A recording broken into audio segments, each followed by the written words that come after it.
Voilà, d'abord, bonjour à tous ceux que je n'ai pas salués. On reçoit aujourd'hui pour notre 10e Prévoir pour pouvoir Hugues Parent. Alors, je vais le présenter, mais je pense que la plupart d'entre vous le connaissent déjà bien. Hugues est directeur général d'Euroméditerranée, qui est l'établissement public d'aménagement, qui est né en 1995, qui est un des grands projets d'aménagement urbain mondiaux, on va dire. Auparavant, il était préfet de région, il a été aussi préfet de la région de Provence-Alpes-Côte d'Azur, préfet de l'Orne, du Var, du Vaucluse, enfin de plusieurs départements. Également directeur général de l'établissement public d'aménagement de la Défense Seine-Arche. Pour la petite histoire, Hugues a fait Sciences Po, puis maîtrise, je crois, en Sciences Éco et l'ENA, mais surtout, il a fait son collège et son lycée à Abidjan. Donc ça, c'est quand même quelque chose qui nous raccroche à notre ADN. La ville, aujourd'hui, on a un peu plus de 4 milliards, 4 milliards 3 d'urbains dans le monde, c'est-à-dire plus de 55% de la population. L'Afrique, on n'est qu'à 40% avec 500 millions d'habitants qui sont urbains, sachant qu'en 2040, ce sera 1 milliard. Alors déjà, les structures aujourd'hui sont insuffisantes et si quelque chose ne se passe pas, ça risque d'être dramatique. Donc aujourd'hui, l'idée, c'est de s'inspirer mutuellement, Europe, Afrique, dans la construction et l'organisation de nos villes, en sachant qu'un point qui nous préoccupe beaucoup dans Africa Link, mais je sais aussi que c'est une préoccupation de Hugues, c'est que la ville idéale du futur sera celle capable d'y réattribuer la place de l'homme. Voilà, je pense que j'ai à peu près tout dit. Hugues, je te passe la parole et puis on déroule. Bon, Yves, merci beaucoup. Écoutez, bonjour à tous. Je ne suis pas sûr d'être dans le format habituel de vos conférences parce que je ne suis pas professeur d'Afrique. Je ne suis pas plus d'ailleurs professeur d'aménagement.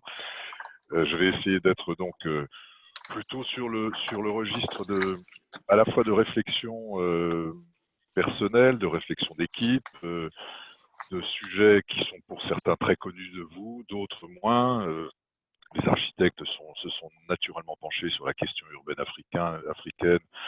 D'autres, je le constate d'ailleurs, y sont aujourd'hui et y vivent et sont africains eux-mêmes. Donc, je risque pour eux d'être plutôt un apporteur de poncifs. Pour d'autres, ils connaissent très peu la réalité dont je vais parler. Donc, voilà, je vous demande un peu de bienveillance dans la mesure où, encore une fois, je ne fais pas un cours. Je ne fais pas une conférence sur des sujets qui sont des sujets, mon métier pour l'instant c'est d'être aménageur dans une ville qui s'appelle Marseille. Et donc la première des questions c'est pourquoi Euromède s'intéresse à l'Afrique. Pourquoi D'abord, la première des raisons, il faut pas l'oublier, tu l'as mentionné Yves, c'est que l'Afrique c'est pas love it or leave it comme disaient les Américains, mais enfin très clairement, il y a une relation personnelle avec l'Afrique. Je crois que si on n'a pas cette relation personnelle-là, on ne peut que surfer sur un continent très prometteur, en développement, des perspectives de croissance, tout ce qu'on veut, mais je pense qu'Africa Link, sans doute, a comme point commun d'avoir des gens qui ont d'abord une affinité personnelle avec l'Afrique, qui comprennent que ce n'est pas simplement un réservoir avec un potentiel de croissance économique, mais bien autre chose. Donc moi j'ai ça tout simplement parce que j'y ai été élevé et que je n'ai pas cessé d'y retourner. J'y étais encore il y a 2 mois et demi à Abidjan, d'ailleurs, en constatant que les mesures de sécurité sanitaire étaient infiniment plus importantes que celles qui étaient prises à Roissy. Donc, ce qui veut dire que les Africains savent se débrouiller quand ils veulent et ils le démontrent en ce moment. Cette affinité personnelle se double depuis toujours parce que j'ai beaucoup fréquenté la région PACA, comme tu l'as dit, pour des raisons diverses, dans des métiers qui n'étaient pas celui que j'ai aujourd'hui. Mais la région PACA, et notamment Marseille, ne peut pas ne pas se souvenir de l'Afrique. Alors je trouve que la région, je le comprends, Nice n'a pas été traditionnellement orientée vers Marseille, pas plus que vers l'Afrique, pas plus que Toulon d'ailleurs, qui était enfermé dans sa logique militaire. Marseille, c'est autre chose. C'est une histoire avec l'Afrique, Marseille. Je dire jusqu'à 1960 en tout cas, Marseille et l'Afrique, c'est d'abord une aventure qui n'est pas une aventure telle qu'on a pu la connaître dans d'autres régions d'Europe, notamment dans les régions françaises. Hein. Il n'y a pas d'histoire d'esclavagisme, il n'y a pas eu de traite des esclaves, de commerce triangulaire. Marseille a beaucoup servi de base arrière du développement africain à l'époque. Il faut se souvenir que le développement africain francophone, en tout cas, n'était pas fait exclusivement de comptoirs, mais aussi d'une véritable histoire d'administration, de prise en compte des besoins de population, de médecine apportée, et ainsi de suite. Donc je pense que contribuer à ce que Marseille redécouvre l'Afrique et le fasse par un biais qui est un biais très moderne, très actuel, qui est l'innovation urbaine d'aujourd'hui dans Marseille, c'est une mission qu'on s'est fixée. Je crois qu'elle est collectivement partagée sur l'établissement. Et donc, en s'intéressant à l'Afrique, Euromed participe à cet engagement de la métropole, je mets Aix dedans hein, aussi, pour essayer de redécouvrir quelque chose qui a été enfoui au profit d'une vision purement méditerranéenne, alors qu'aujourd'hui, les gens que nous avons en contact dans le nord de l'Afrique, qui s'appelle l'Afrique méditerranéenne, sont eux-mêmes en train de se retourner vers l'Afrique. Donc il est quand même temps de le réaliser. Marseille a une carte unique en Europe et elle a un passé unique avec l'Afrique. Deuxième chose, évidemment, la proximité du sommet Afrique-France nous a amené à intensifier un tout petit peu notre visibilité sur la question urbaine africaine, pour une raison simple, c'est que ce sommet devait se tenir sur la question de la ville durable. Et c'est pas pour rien, je le rappellerai un peu plus tard, c'est parce que la ville durable africaine, c'est la condition pour que à la fois l'Afrique se développe de façon plus harmonieuse que la façon dont ça se passe aujourd'hui, mais c'est aussi commencer à appréhender une forme de menace que constituerait pour cette espèce de petite avancée eurasienne, donc je parle de l'Europe, cette menace que constituerait le chaos urbain africain. Et il est possible de démontrer aujourd'hui que cette menace ne va faire que s'intensifier si la ville africaine ne prend pas son destin en main dans des conditions africaines et pas européennes, mais africaines. À ça, on peut essayer peut-être de l'aider, ou en tout cas de lui apporter des solutions que les Africains mettront ou pas eux-mêmes en œuvre. Et puis, troisièmement, troisième raison pour laquelle Euromed est branché beaucoup sur l'Afrique en ce moment, c'est que nous sommes l'un des rares projets européens aujourd'hui à être dans une sorte de démarrage de friche. Euromed 2 nous amène à inventer, dans un sud français qui nous singularise quand même, et qui nous rapproche beaucoup de cette zone africaine, est en train d'inventer un projet qui est innovant, qui tient compte des perspectives les plus modernes, qui tient compte de toutes les avancées technologiques. Or, on sait que les Africains sont très présents sur ces avancées technologiques de leur côté. Et donc, l'idée que le projet Euro-Méditerranée pourrait servir, non pas de modèle, mais en tout cas d'inspirateur, voire même que nous puissions nous inspirer de ce qui se passe parfois en Afrique.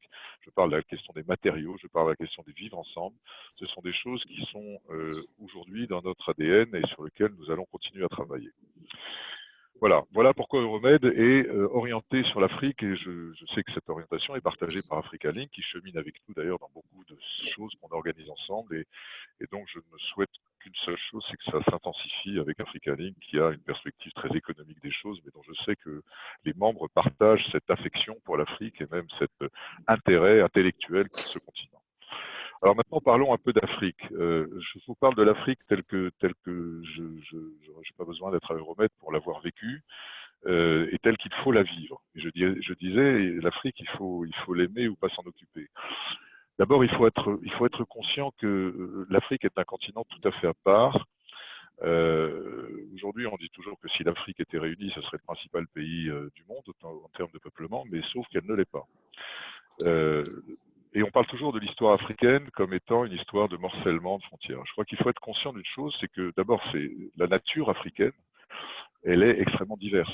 L'Afrique est aussi diverse que l'Europe en réalité. Des montagnes enneigées du Kilimandjaro jusqu'au désert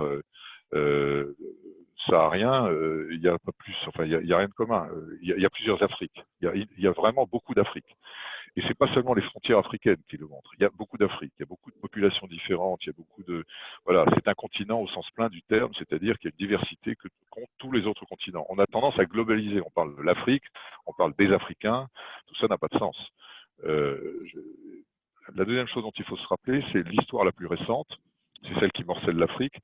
Elle date à peu près de la création de quelques bâtiments. Par exemple, la rue de la République a été créée au moment où l'Afrique commence à connaître petit à petit ceux qui la partagent aujourd'hui. Mais les Akans de la côte du Ghana sont exactement les cousins des Hébriers d'Abidjan. Et tout ça a une continuité totale. Et c'est vrai partout. Donc cette Afrique-là que nous connaissons, dont nous parlons, alors première erreur, on parle de l'Afrique, ça n'existe pas. Deuxièmement, on parle des pays africains, ils n'existent pas en réalité, ou en tout cas ils existent dans des frontières qui sont aujourd'hui la seule référence dont on dispose, il n'y a rien d'autre.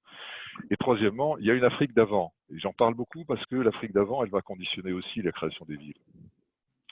L'Afrique d'avant, c'est celle que j'ai appris en histoire, moi. Hein. J'ai appris l'histoire de l'Afrique bien avant l'histoire de France. Ça m'a pesé toute ma vie, d'ailleurs, scolaire. L'histoire d'avant, ce sont d'abord des royaumes très constitués, très organisés. Contrairement à ce qu'on peut croire, l'Afrique n'était absolument pas désorganisée avant l'arrivée des Européens. L'Afrique était constituée de grands royaumes. Le royaume du Moronaba, ça parle à certains. Le royaume de Cancan, ça parle à d'autres. Mais ça explique, par exemple, les problèmes du Nigeria d'aujourd'hui n'existent que parce que, avant le Nigeria, créé par les Anglais, il y avait d'abord un certain nombre de royaumes dont les capitales, toujours dans ces royaumes, n'étaient pas au bord de la mer. Donc on a une Afrique qui, historiquement, quand on plonge aux racines, et les racines d'avant la création de la République, elles sont quand même pas très anciennes. Cette Afrique d'avant les schémas d'aujourd'hui, c'est une Afrique organisée. Le royaume de Marrakech va jusqu'à Tombouctou, c'est organisé. Tout ça est organisé. C'est une Afrique dont les royaumes sont intérieurs, jamais côtiers, et c'est une Afrique dont les capitales sont très existantes, avec des vrais États, des formes institutionnelles différentes, mais dont les États sont des États et les capitales sont les capitales intérieures. L'Occident a créé à la fois les pays, mais il a surtout créé quelque chose de complètement un contresens africain, c'est-à-dire les ports. Et petit à petit, on a vu l'Afrique ou les Africains converger, où que ce soit, lorsque c'est possible, vers des villes qui sont devenues en réalité, qui étaient des comptoirs, devenus des villes portuaires et qui sont devenus des lieux d'attraction ou d'attractivité considérable. Alors ça se passe au bord des fleuves ou ça se passe au bord de la mer. Mais la plupart du temps, ces villes n'existaient absolument pas il y a un siècle. Ou pour certaines d'entre elles, il y a 2 siècles. Donc il faut se souvenir que c'est un continent et les populations vivent de culture et d'histoire. Et les mouvements urbains sont liés à l'histoire. Chez nous, personne ne remettrait ce fait en cause. Ce fait historique-là en Afrique, il est très perturbant parce qu'il y a en fait 2 histoires qui sont plaquées. Et la dernière l'a emporté, et la dernière est en train de faire affluer vers des grandes villes, très grandes villes, à part peut-être le Caire qui a une constitution plus ancienne, mais vers des très grandes villes, des populations qui sont des populations auparavant qui n'auraient pas eu de raison de s'orienter vers les bords de mer ou les bords de fleuve. Après, ce qu'on sait de l'Afrique, Yves, tu as été très proche de le dire, mais enfin, c'est le gigantisme de ce continent. Hein. On prévoit qu'un homme sur 3 en l'an 2100 sera africain.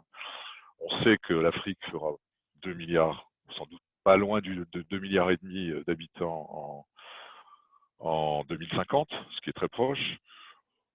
Donc c'est une masse de population absolument et une puissance démographique absolument impressionnante.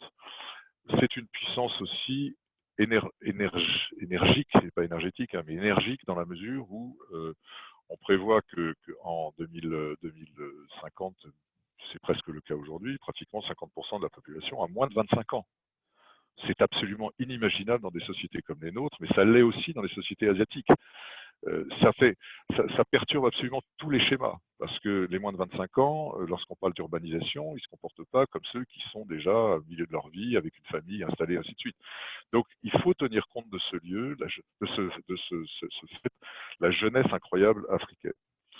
Troisième élément qu'il faut retenir, c'est que la convergence vers les villes est quelque chose d'assez récent, qui s'est développé à partir des années 60-80, mais qui est en train de prendre une dimension qui va encore plus vite que la croissance démographique de l'Afrique. Cette dimension urbaine, aujourd'hui, on la mesure à travers les grandes villes qui sont des mégalopoles africaines. Lagos est bien connu, mais on parle rarement du Caire, alors que le Caire est aussi important que Lagos, c'est-à-dire autour de 25 millions d'habitants, hein, ce qui est la moitié d'un pays comme l'Espagne quand même. moins que Kinshasa ou que la ville Pretoria, le Cap, Pretoria et Johannesburg en, en Afrique du Sud ou d'autres villes de la périphérie. Abidjan aujourd'hui fait pas loin de 6 millions d'habitants, Dakar va en faire pas beaucoup moins, Alger fait beaucoup plus que ça, et ainsi de suite. Bon. Donc le fait urbain en Afrique est devenu quelque chose de très prégnant qui va à une vitesse plus rapide encore que l'expansion démographique. Ce fait, il est lié simplement au développement de la démographie dans les villes. C'est-à-dire qu'en fait, ça se fait de façon pratiquement endogène. Mais c'est doublé depuis 5-10 ans maintenant d'un événement qui va sans doute accélérer encore cette poussée vers des zones qui sont des zones urbaines et qui sont souvent des zones urbaines de fleuves ou de mer, de bord de mer, c'est le réchauffement climatique. Pour tous ceux qui connaissent l'Afrique, et je sais que vous la connaissez tous, quand on va sur les bords du fleuve Niger, autour de Gao ou autour de Mopti, on se rend compte que la fragilité du milieu fait que les gens en vivent. On a une culture vivrière, on a des échanges très nombreux entre les gens qui arrivent du nord avec les plaques de sel et ceux qui cultivent, les Bambara qui cultivent les plantes et qui les vendent. Donc, on a des lieux d'échange, on a des lieux, mais on est dans des économies vivrières qui sont au fond ancestrales et qui sont assez équilibrées. Le dérèglement climatique provoque une rupture de cet équilibre et ne peut que provoquer donc un surcroît d'immigration vers les villes, alors même que les villes sont en phase de démographie galopante déjà. Et pour donner une image, les gosses comme le Caire feront la population d'Espagne d'aujourd'hui en 2050, c'est-à-dire dans 30 ans. On peut imaginer ce que ça veut dire de potentiel, de violence, de dérèglement, de chaos et ainsi de suite. Et je ne vous parle pas des autres villes qui, elles, vont toutes doubler. Toutes doubler. Abidjan fera 12 à 15 millions d'habitants en 2050. Donc, toutes ces questions sont des questions qui sautent à la figure de tout le monde dès lors qu'on se demande quelle est l'influence, quelles sont les conséquences pour nous. Et s'occuper de la ville, c'est pas seulement essayer d'apporter une coopération technique et autres. C'est beaucoup plus grave au sens la gravité du moment. C'est beaucoup plus grave qu'on le croit parce que ce phénomène se produit à 500 km des côtes françaises et à 3 km des côtes espagnoles. Et donc, il se produit dans une Afrique qui petit à petit est en train de retrouver une forme d'unité régionale, même s'il va falloir encore beaucoup de temps. Enfin, on voit bien qu'il y a des tentatives d'unification de sous-ensembles régionaux qui tiennent soit la langue, mais de moins en moins. L'Afrique francophone existera sans doute de moins en moins face à l'Afrique anglophone. Les deux auront des points d'adhésion. Et on voit bien donc que la circulation des populations, aujourd'hui, dans toute l'Afrique, va se faire de manière croissante. Aujourd'hui, on a des flux de migrants, simplement, qui montrent que cette circulation existe. Mais demain, compte tenu du fait, par ailleurs, qu'un certain nombre d'Africains qui étaient jusqu'à maintenant des Méditerranéens se rendent compte, je veux parler de toute l'Afrique du Nord, est en train de se rendre compte que l'enjeu de développement, de contact, de prospérité demain peut-être se situe plus au sud qu'au nord pour la plupart de ces pays. On voit bien le retournement de la diplomatie marocaine, qui est un premier signe, mais on voit surtout les attitudes des entrepreneurs et autres qui sont en train de se tourner vers l'Afrique quand ils habitent la façade méditerranéenne. Donc tous nos schémas sont en train d'être bousculés et il y a une réalité qui s'impose. On a un continent incroyablement prometteur, on a un continent incroyablement potentiellement dangereux qui est aux portes de nos frontières sur lesquelles il faut qu'on saisisse à la fois la capacité de coopération et en même temps qu'on en saisisse toutes les contraintes qu'elles vont nous poser. Parmi ces contraintes, il y en a une qui résulte notamment de l'exode rural dont je viens de parler, c'est que comme ça s'est passé en Angleterre ou en France, quand les gens partent de chez eux parce qu'ils n'arrivent plus, alors parfois ils émigraient aux États-Unis, c'était encore pire, mais parce qu'ils n'arrivent plus à vivre chez eux dans les conditions ancestrales habituelles, ils sont plus pauvres en arrivant en ville qu'ils l'étaient avant. Et donc, c'est le champ absolument libre de ce qu'on appelle l'urbanisation informelle, l'économie informelle, qui ne cache rien, enfin c'est un beau mot, qui cache une réalité, c'est que les gens font ce qu'ils peuvent dans des conditions qui sont des conditions dans lesquelles ils sont paumés. Il faut qu'ils réorganisent complètement leur réseau ancestral, je répète, parce que ça compte en Afrique, le poids des anciens compte encore dans la zone rurale, donc ça veut dire qu'il y a un attachement à cette répétitivité d'une vie qui depuis des générations était la même. Elle est totalement perturbée, il se situe dans un monde qui est un monde sauvage, et il se situe dans une économie et une urbanisation qui est celle qu'ils forgent eux-mêmes. dans une tradition très rurale qui consiste d'ailleurs pour un Africain à ne pas comprendre ce que c'est qu'un promoteur. Un Africain lambda, a priori, ne sait pas ce que c'est qu'un promoteur.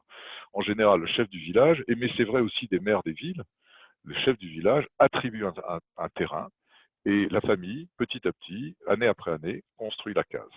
C'est comme ça que ça se passe, et ça, c'est une histoire dont il faut se souvenir, parce que quand on s'imagine pouvoir aménager des villes africaines à la manière dont on voudrait qu'elles se fassent, c'est-à-dire de manière lente, intelligente et autre, il faut toujours tenir compte du fait qu'ils sont trop pressés par le temps, ils sont trop jeunes, et c'est trop informel. Donc il faut s'adapter à cette façon de voir, et pour autant on ne peut pas ne rien faire. C'est-à-dire qu'il est impossible d'imaginer qu'on laisse les choses se développer, que le chaos gagne, que le déséquilibre ou les désordres politiques deviennent croissants, et que nous serions simplement à regarder du haut du balcon ce qui se passe de l'autre côté de la Méditerranée. Donc il y a des enjeux majeurs, il y a des difficultés à appréhender, et je pense qu'à partir du moment où on se dit qu'est-ce qu'on va faire, la première des choses, je pense vraiment, c'est de se rendre compte de l'état de la situation. C'est-à-dire de bien comprendre qu'on ne peut pas plaquer à Abidjan et ailleurs des schémas qui sont des schémas d'urbanisation qui sont les nôtres. Yamoussoukro est un exemple qui a fait florès il y a 30 ans. Et, moi, j'ai vécu l'Afrique qui était inspirée par Brasilia à l'époque. Et on a vu champignonner des villes nouvelles en réalité. À cette époque, on parle toujours de Diamandio aujourd'hui, qui est la ville nouvelle entre l'aéroport de Dakar et Dakar. Mais la réalité, c'est que la vogue des villes nouvelles, elle est très ancienne en Afrique. Les Français, d'ailleurs, oui, Français comme tous ceux qui étaient présents à la fin de la colonisation ont aidé à cette réflexion, mais les Africains eux-mêmes l'ont demandé. Les élites africaines demandaient, le Brésil était une sorte d'image, de modèle de pays en voie de développement qui avait réussi à transférer une capitale dans une ville parfaitement organisée, avec des grands architectes qui l'avaient forgé, qui forgeaient l'image de marque. Bon, on sait ce qu'il en est aujourd'hui de Brasilia, et on sait ce qu'il en est de Yamoussoukro. Mais ces tentatives ont eu lieu pratiquement dans toute l'Afrique. Aujourd'hui, on voit bien que c'est une erreur majeure. Créer des grandes avenues, laisser des grandes perspectives urbaines dans telle ou telle partie périphérique des grandes villes africaines qui sont constituées de façon informelle la plupart du temps, ça ne fonctionne quasiment jamais, et ça ne fonctionnera pas mieux demain, même avec la modernité qui est la nôtre. Donc, premièrement, avoir conscience que nous ne sommes pas sur un territoire avec des schémas qui sont ceux qu'on peut plaquer. Pour autant, ça ne veut pas dire rester à ne rien faire. C'est essayer d'abord, à mon avis, de bien comprendre les besoins qui sont les leurs et ne pas aller au-delà de ces besoins. Ils ont un premier besoin, c'est de construire pour loger, pas pour faire du bureau, pour loger. Ils ont une deuxième contrainte, c'est que les gens pour qui ils construisent ou ils voudraient construire n'ont pas les moyens de payer. Et ils ont une troisième contrainte, c'est que tous les schémas qui nous permettent à nous, notre fameuse chaîne de la création de la ville, qui démarre de l'aménageur et qui s'arrête au promoteur qui livre, tout ça vaut jusqu'à maintenant, en tout cas, soit ne vaut pas en Afrique parce qu'il n'y a pas ce type de métier, ce type de conscience même, soit parce que, je viens de le dire, les Africains ne sont pas accessibles à une forme d'accession à la propriété sur des immeubles déjà construits. Bon, beaucoup d'entre eux, a fortiori ceux qui arrivent et qui sont installés depuis 10 ans dans une grande ville africaine. Leurs schémas ne sont pas ceux-là. Et on comprend mieux le fait que cette économie informelle qui se met en place, qui s'est mise en place tout naturellement en Afrique, c'est l'économie informelle qui existait dans les villages, ni plus ni moins. Enfin, l'économie et l'urbanisation informelle. Donc, la deuxième chose, c'est d'approcher les décideurs africains, et ils sont de plus en plus nombreux, et on voit bien que les collectivités locales sont en train de prendre aujourd'hui sérieusement le pas sur les gouvernements qui auparavant décidaient de la création de villes, et les décidaient comme ils le souhaitaient. Donc, la réalité, c'est qu'aujourd'hui, on a de plus en plus un morcellement du pouvoir de décision pour la création de la ville et la création de zones urbaines. Il faut en tenir compte, donc il faut les repérer, et ça prend du temps. Il faut les repérer, il faut prendre des contacts, et l'Afrique étant très sentimentale, vous le savez tous, on a de contact avec ces décideurs-là que si on établit un contact humain avec eux. La deuxième chose... Allô. Oui. La deuxième chose, c'est qu'il faut sans doute comprendre leurs besoins en sachant qu'ils ont été déjà remplis par d'autres. Exemple, un certain nombre de décideurs africains décident de faire une zone nouvelle dans une en périphérie d'une grande métropole. Ils ont en face d'eux, d'abord, des Africains qui sont capables de la faire, quand même, il faut s'en souvenir. Donc les Français ou les Européens ne sont pas seuls du tout. Mais surtout, ils ont en face d'eux aujourd'hui des gens qui sont capables de réaliser des villes, un peu comme l'imaginent un certain nombre d'élites décidant jusqu'à maintenant, c'est-à-dire une ville plaquée, moins chère, construite vite, et ne tenant pas tellement compte de la façon dont finalement les populations africaines s'intègrent à une ville. Donc ça donne ce qui pourrait paraître demain, j'espère que non, hein, vraiment j'espère que non, mais quand même des erreurs. C'est-à-dire qu'on ne sait pas très bien qui va habiter ces villes construites le long parfois d'une autoroute, souvent d'une autoroute. Vous avez l'exemple à Abidjan, entre Grand Bassam et Abidjan, c'est une conurbation en construction dans lequel chacun sait que les maisons ne sont pas accessibles à la plupart des familles africaines qui pourraient s'y loger. Donc il y a une vraie question qui est, ça ce sont souvent des Chinois ou des Turcs qui de l'extérieur proposent des solutions prêtes clés en main, ils l'ont proposé à l'Algérie aussi d'ailleurs. Et donc je pense que il faut que notre offre, à nous Européens, et je dis volontairement Européens parce que ça ne peut pas être que français, mais notamment Européens et notamment français, elle se différencie de ce qu'il y a là. Un, par notre compréhension de ce que la ville africaine est en train d'évoluer, mais qu'elle ne peut pas évoluer de telle manière qu'on puisse lui plaquer un schéma chinois ou un schéma européen. Deuxièmement, que les solutions qu'on s'apprête à leur proposer sont des solutions par partie, qui résolvent une partie de leurs problèmes et pas tout le problème. Et troisièmement, leur faire redécouvrir, je pense que effectivement, il faut que les décisions soient prises à l'échelle plutôt d'une conurbation que d'un président de la République qui décide avec quelques ministres de l'urbanisation qui sont capables d'être des architectes en chef. C'est indispensable hein, pour amener les financements. Il faut s'appuyer sur les maires des villes, sur les élus des villes. Et il faut faire en sorte que notre offre soit à la fois intelligemment présentée, donc c'est-à-dire ne voulant pas tout résoudre, qu'elle soit à l'écoute de l'histoire du pays dans lequel on se trouve, qui est une histoire souvent pas seulement du pays, mais aussi d'une zone géographique. Il faut que ce soit une solution qui soit assez globale, c'est-à-dire qui comprenne l'ensemble des solutions qui intéressent les habitants. Aujourd'hui, il y a 25%, 30% maximum, des Africains qui ont accès à l'ensemble de ce à quoi nous avons accès, nous, l'électricité, l'eau, l'assainissement, les ordures, ainsi de suite. 25%. Bon, mais il faut proposer avec la ville la solution à ce problème-là. C'est la base. Ensuite, il faut proposer du logement, mais du logement financé comment? Et il faut revenir au problème de la capacité financière de ceux qui sont chargés d'habiter les logements, c'est vrai chez nous aussi, pour se poser la question du dimensionnement, du positionnement, de matériaux utilisés et de la façon dont on peut faire un financement qui s'étale sur parfois plusieurs générations et non pas sur les 20 ans ou les 10 ans qu'on connaît en Europe. Donc toutes ces questions doivent être revisitées.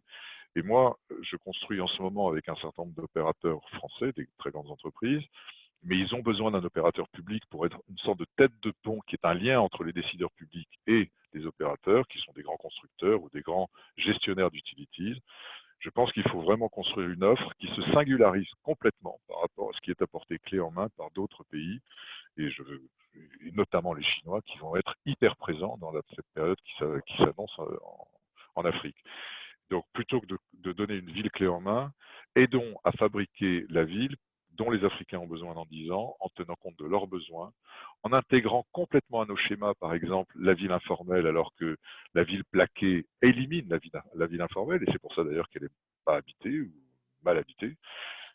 Voilà, toute cette intelligence, toute cette ingénierie que nous, Français, et notamment dans le Sud, sur la métropole marseillaise, je ne dis pas qu'on a une économie informelle, mais enfin, elle est tellement évidente chez nous qu'on a même créé dans Euromed un mouvement qui s'appelle Move, dans lequel, avant de pouvoir construire, pendant les 5-6 ans qui viennent, on livre les terrains à ceux qui voudraient les prendre pour créer des choses. Voilà. Donc, il faut on a déjà des expériences comme ça. On sait bien que la vie même dans le pourtour méditerranéen, elle dépend un peu de ça. Voilà. Il faut intégrer cette urbanisation informelle. Il faut proposer des solutions qui soient des réponses à des besoins et il faut surtout avoir une chaîne de solutions qui soit apportée là où les Chinois ou les Turcs apportent une ville entière qu'ils sont capables de créer, mais sans la faire vivre. Voilà, c'est un peu là, j'ai essayé de vous dérouler. Évidemment, je n'ai fait qu'effleurer et surtout, je l'ai fait avec mes réflexions personnelles et bien entendu, je comprendrai tout à fait qu'elles ne soient pas du tout conformes à ce que vous pensez les uns et les autres et on est là pour en discuter. Je suis naturellement très heureux de pouvoir répondre et surtout discuter, répondre à des questions, mais surtout discuter. Parce que Merci. moi-même, je cherche mon chemin. Il ne faut pas se faire d'illusions. Avec tout ce que je viens de vous dire, il y a des réalités, mais le chemin à suivre, hein, c'est un peu comme le déconfinement, ça doit s'inventer. Je suis absolument convaincu qu'il faut inventer une voie nouvelle si on veut avoir à la fois un accès en Afrique, dans le domaine de l'urbain en tout cas c'est sûr, et tout suit derrière. Et deuxièmement, non seulement un accès en Afrique, mais surtout une capacité à transformer ce qui est une relation verticale, du haut vers le bas, en une relation qui est une relation bilatérale. Et quand je dis que la terre crue, on va le faire sur Euromed, ce n'est ni plus ni moins que l'inspiration que j'ai eue, et d'ailleurs que j'ai eu, je ne suis pas le seul, hein, il y a eu beaucoup de Saint-Gobain le premier, enfin cette inspiration, c'est celle du pisé en Afrique. Tous les villages africains sont construits en pisé quand ils sont dans la zone subsahélienne. On va réutiliser ce matériau-là sur Euromed. De même que je suis convaincu que quand on dit qu'il va falloir, on sent très bien que la sortie du Covid-19 va nous amener à avoir une vision urbaine qui sera plutôt de la ville-village, c'est-à-dire celle dans laquelle on redécouvre que les aménités d'un village autour de la place centrale sont essentielles parce que les gens l'ont vécu pendant 2 mois. Ça, il faut qu'on s'inspire de ce que les Africains savent faire naturellement. Et parfois, nous l'avons perdu, nous. Dans nos grandes mégalopoles, on a perdu de vue cette notion de village qui fait le lien entre les gens. Donc, il faut qu'on arrive à faire comprendre aussi aux Africains que nous avons, nous aussi, à nous inspirer de ce qu'ils sont capables de faire. Et je pense que c'est une des conditions qui nous permettront de progresser beaucoup avec eux, parce qu'ils se rendront rapidement compte que les autres modèles qu'on leur propose ne sont pas faits pour eux. Merci Hugues. Moi, ce que je retiens, hein, des points forts de ce que tu dis et qui correspondent vraiment à la philosophie d'Africanink, c'est pas de solution clé en main, mais une solution globale, africaine, respectueuse de l'histoire et des contraintes, pour du logement avant tout, puisque c'est le vrai besoin, et du logement avec un système de financement, puisque les gens, malheureusement, n'ont pas les moyens de s'offrir les logements. Donc, une solution globale, certes, mais construite avec les Africains et par les Africains, avec l'appui que l'on peut apporter, nous, peut-être, sur certains savoir-faire, mais aussi en s'inspirant de leur savoir-faire. Et la terre crue est un bon exemple. Je voudrais commencer par faire réagir Renaud Tarazi. Je sais qu'il a une question à te poser. Renaud. Je remets caméra. Allô? Oui? Oui, on t'entend et on te voit. Bonjour Hugues et merci préfet Parent d'avoir fait cette intervention en tant qu'aménageur Parent maintenant, parce qu'on a vu toute la sensibilité de l'aménageur. Alors, c'est drôle parce qu'en préparant la grande réunion qu'on a eue à Dakar avec Africanink et l'EMIA ce début d'année, avec Antoine Vialet et Jean-Luc Denisot, on avait réfléchi sur la ville de demain parce que c'était une de nos réflexions importantes sur ce grand forum qu'on avait fait à Dakar, la ville de demain en Afrique. Et effectivement, j'avais mis en avant cette idée de redonner du pouvoir aux maires ou aux élus locaux, parce qu'un des problèmes qu'on voit dans ces pays en Afrique, c'est que tout est très, très, très centralisé. Chez des ministres qui souvent ont peu de préoccupations autres que le maintien de leur propre poste. Je caricature, mais je le fais un peu exprès. Et que les maires, et notamment les maires de ces grandes villes, qui sont souvent, on parle d'Abidjan par exemple, Abidjan c'est beaucoup de villes et c'est une conurbation. Et pour avoir fréquenté certains de ces maires, on sait qu'ils peuvent avoir une vraie vision de leur urbanisation et leur en donner les moyens. C'est une des clés de la réussite de cette reconquête de la ville, en tout cas de cette réorganisation des villes. Deuxième sujet que vous avez un peu abordé, Hugues, qui est celle des déplacements. Et on voit que le gros problème, par exemple à Lagos, qui est sans doute la ville la plus embouteillée du monde, c'est de pouvoir se déplacer. Et une des solutions, elle est apportée, à mon sens, par la vision qu'ont des urbanistes contemporains qui ne parlent plus en distance, mais en temps de déplacement.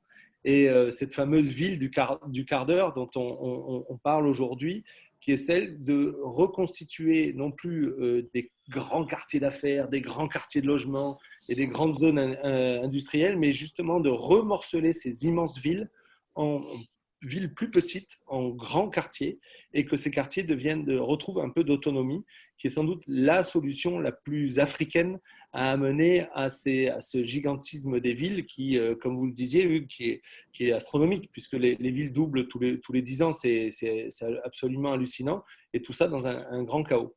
Donc, bravo pour votre intervention et votre vision de la ville de demain. Nous, depuis Marseille, c'est vrai qu'on a cette volonté de pouvoir accompagner ces grands mouvements et de le faire, comme vous le disiez si bien, en douceur et à l'africaine. Quand on voit comment les Chinois travaillent là-bas, ça nous fait de la peine. Alors, moi, j'ai deux réactions. Premièrement, je pense que, puisque Euroméditerranée s'engage et que finalement, bon, vous avez des clubs immobiliers, mais l'immobilier, c'est pas la question urbaine. C'est pas seulement ça, vous savez. Donc, je pense qu'il faut qu'on poursuive cette réflexion et qu'elle capitalise des gens tout autour qui déjà s'y intéressent comme vous, mais il y a d'autres personnes, alors là, je vais même au niveau de la métropole, qui sont en mesure de proposer une vision et peut-être même des solutions en avançant petit à petit. Donc, je propose qu'on crée quelque chose sur la question urbaine africaine et que ça parte de Marseille. Au moins, on aura fait œuvre utile en démarrant avec Euromed. Deuxièmement, je crois qu'il faut... Ce qui a été plaqué en Afrique, c'est une vision occidentale.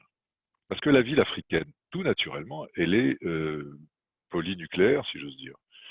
Tout naturellement, la ville-village, c'est ce que j'appelle l'économie informelle, enfin plutôt l'économie et l'urbanisation informelle créent des villes-villages.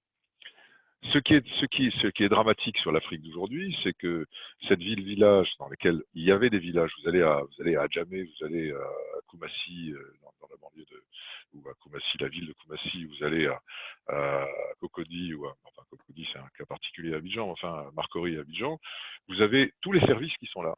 C'est comme si les villes africaines naturellement se créaient en villes polynucléaires. C'est ce qu'on essaye de redécouvrir chez nous. Je pense que sorti du Covid, encore une fois, quand je dis on va créer un Euromed village sur Euromed 2, c'est parce que je suis absolument convaincu que ça nous oblige à faire complètement différemment. On ne regroupe pas tout au centre-ville, mais bon. Après, il y a la question des mobilités. Alors, Lagos est embouteillé, mais enfin, d'autres le sont aussi. Le Caire, je pense que c'est absolument hallucinant, partout. Qu'est-ce qu'on voit? C'est qu'il y a un déficit d'infrastructures. Après, il faut savoir quelles sont les infrastructures qu'on choisit. Est-ce que ce sont des infrastructures qui sont liées à la vie et au logement? Et donc tout ça est en retard aussi. Et ça nécessite une vision d'aménageur. C'est pas possible de faire précéder les quartiers, y compris les quartiers villages, si on n'a pas auparavant traité la question des infrastructures hors mobilité. Après, toute la question de la mobilité se pose. Effectivement, tout est embouteillé par absence de services collectifs et ainsi de suite.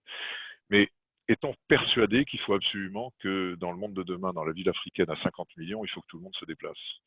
Et là, il y a sans doute aussi une vision d'aménageur à avoir, d'urbaniste, d'aménageur. Enfin, il faut se mettre à plusieurs pour se poser la question de savoir si ces villes sont des villes résilientes en se continuant à mourir d'asphyxie, ou si les villes résilientes de demain là, en Afrique et la solution à leur proposer soit déjà un embryon de villes polynucléaires dans lesquelles on construit aussi autour de l'économie et de l'urbanisation informelle. À partir de là, si on arrive avec des solutions qui sont des solutions qui ont fait leurs preuves, que ce soit en matière d'énergie, en matière de financement du logement, en matière de construction légère, ou légère en tout cas suffisante, en matière et surtout en matière d'adduction d'eau, en matière de service à la population, à partir de ce moment-là, je pense qu'on fera une réelle avancée dans les propositions autres qui sont d'habitude apportées à des décideurs qui, vous l'avez remarqué, effectivement, sont tous sauf des spécialistes de l'urbanisation. La ville nouvelle africaine est un geste politique, exclusivement politique. C'est tout le problème. Et donc, pourquoi ne pas faire le plus visible, le plus rapidement possible? Et donc, on prend un Chinois qui vous tartine 500 000 m² de lotissements qui ne seront pas vendus. C'est ça la réalité. Et encore une fois, si on va aux périphéries de villes africaines d'aujourd'hui, notamment les francophones qu'on fréquente le plus, c'est hallucinant ce qui se construit le long des autoroutes, qui sont des sortes d'artères dans lesquelles de part et d'autre on construit des casemates et des casemates et des casemates, mais rien n'a été pensé en termes d'aménagement. Donc dans l'offre que nous devons apporter, nous Français, mettons aussi une dimension qui n'existe pas dans d'autres pays européens, qui est la dimension aménageuse. La France a forgé en 50 ans une expérience d'aménagement qui permet complètement d'encadrer la création de la ville, qui permet d'y intégrer des dimensions transversales qui n'existent pas lorsque vous avez affaire à une société de construction, et qui font que l'ensemble des professions qui sont à l'intérieur de cet espace discutent entre elles. L'architecte discute avec le constructeur, qui discute avec le sociologue, qui discute avec ceci, cela. Ils ont besoin de ça, les Africains. Enfin, ils ont besoin de cette façon de faire. Le résultat de tout ça, soyons prudents, on regardera après la façon dont, avec les Africains, on arrive à produire quelque chose de différent. Mais je pense que ça vaut le coup d'essayer. Ok, merci Hugues. Avant de passer la parole à René, qui veut t'interroger notamment sur la partie jeunesse africaine, je voudrais quand même saluer l'arrivée d'Ali Hassan, notre ami représentant du Somaliland, de Tanguy Friand, qui porte une initiative à laquelle Africa Link s'est associé, qui est zerocorona.org, et de Jean Tossavi, notre ami du Bénin. Bonjour Jean. Voilà, René, je te passe la parole. Oui, merci, bonjour à tous et à toutes. Merci, monsieur le préfet. Non, mais arrêtez, c'est terminé ça. C'est ta vie, c'est ta vie. C'est ta vie, mon pas. Bon, ouais, moi j'ai une question concernant la jeunesse. Vous le disiez tout à l'heure, elle est une part importante de la population et encore plus demain, en 2050. Mais alors, nous, on l'a constaté avec le Kobati lorsqu'on est allé notamment à Abidjan. Moi, je l'ai constaté en Afrique du Sud récemment, c'est que cette jeunesse, bon, certes, pour certains très pauvres, mais pour une partie très connectée et dont ces besoins sont finalement quelquefois assez proches de nos propres jeunesses.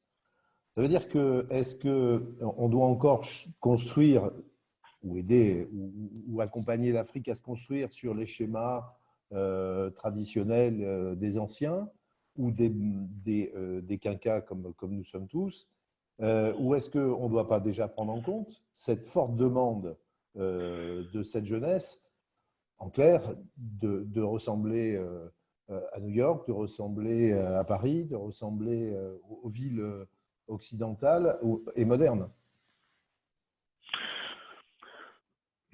Bon, d'abord, assurons-nous qu'ils veulent ressembler à ces villes-là, même si leur rêve est de traverser l'Atlantique ou la Méditerranée pour aller y habiter, parce qu'on leur a fait miroiter un Eldorado qui bien souvent n'existe pas pour eux quand ils arrivent. Bon. Moi, je ne crois pas à la permanence de cette fascination pour ces modèles-là, même si pour l'instant, ils continueront à inspirer les rêves. Mais Abidjan en 1970 se construisait comme New York aussi. Donc ça veut dire que ce rêve ne date pas d'aujourd'hui, il n'est pas l'apanage des jeunes. Moi, je pense que les jeunes en Afrique aujourd'hui, d'abord, ils sont pas jeunes comme nous, au sens où, pour nous, tous ceux qui ont moins de 25 ans sont jeunes. En Afrique, on est déjà adulte à 16 ans, parfois à 14 ans, parfois même avant. Parce que les gens ont des responsabilités, parce qu'ils ont parfois des familles à 20 ans, et parce que ceci et parce que cela. Bon. Deuxièmement, je pense que cette jeunesse, cette énergie incroyable, elle produit quelque chose dont nous n'avons plus idée, dont peut-être la France du 19e, du début du 20e, connaissait quelques éléments, c'est cette incroyable capacité d'inventer, d'entreprendre, tout simplement d'entreprendre, avec une naïveté.